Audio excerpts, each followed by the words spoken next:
What if the most sacred deity in India was once hidden so carefully that even kings spent years trying to find him? Deep within the forests of Odisha, a mysterious deity was worshipped in complete secrecy.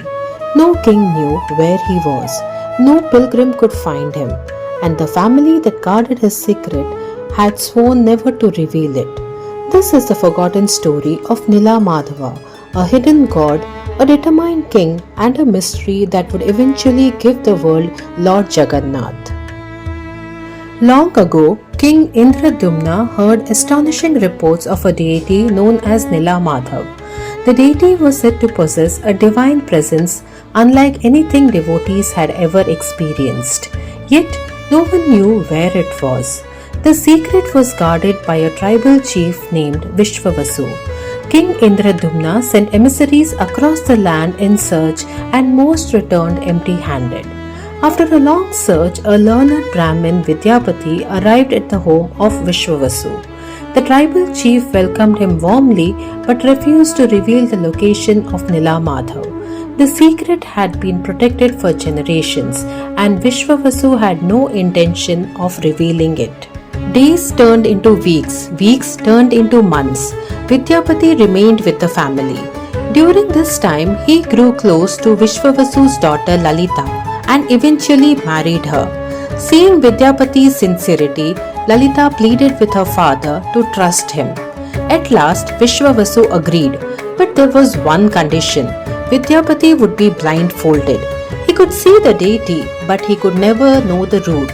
Vidyapati knew this was his only chance. As he was led through the dense forests, blindfolded and unable to see where he was going, he quietly dropped mustard seeds along the path. A simple act, yet one that would change history. When he finally stood before Nila Madhav, he was overwhelmed. The Lord's presence was unlike anything he had ever experienced. After returning home, he waited. Days later, the mustard seeds began to sprout. A hidden trail emerged through the forest, and with it the secret path to Nila Madhav. Vidyapati hurried back to the King Indradyumna. The king's search was finally over, or so he thought. Filled with joy, King Indradyumna immediately set out to visit the sacred shrine. After years of searching, the moment he had dreamt was finally within reach. But when he arrived, the impossible had happened. Nila Madhav had vanished. The shrine stood empty. The king was devastated. The Lord had spent years seeking, had disappeared just as he reached him. Refusing to give up, Indradyumna undertook intense prayers and penance. Days passed, then came the divine revelation. Lord Vishnu appeared to him and promised, "I shall manifest again in a different form." The king was instructed to wait for a sacred log of wood that would arrive from the sea. Soon afterwards, a miraculous wooden log appeared on the shores of Puri. Unlike ordinary driftwood, it radiated a sacred presence. This was Daru Brahma, the divine wood chosen by the Lord himself. The king's men tried to move it.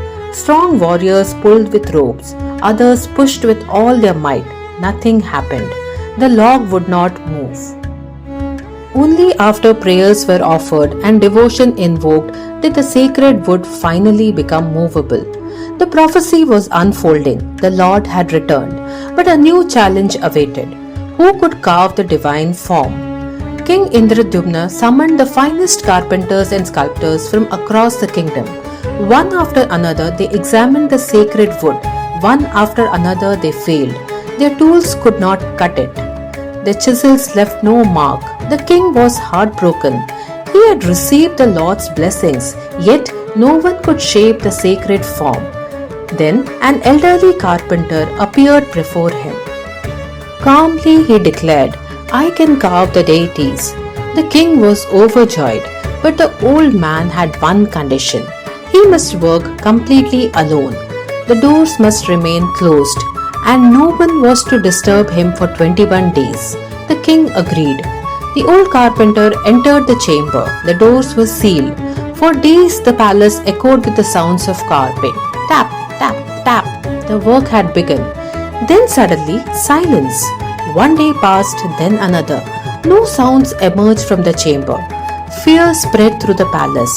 Had something happened to the old man? Was he ill? Was he even alive? He became deeply concerned.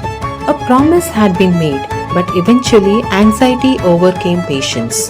The doors were opened, and in that instant everything changed. The old carpenter had vanished. Standing before them were the forms of Jagannath, Balabhadra, and Subhadra, radiant, divine, yet unfinished. The king immediately understood.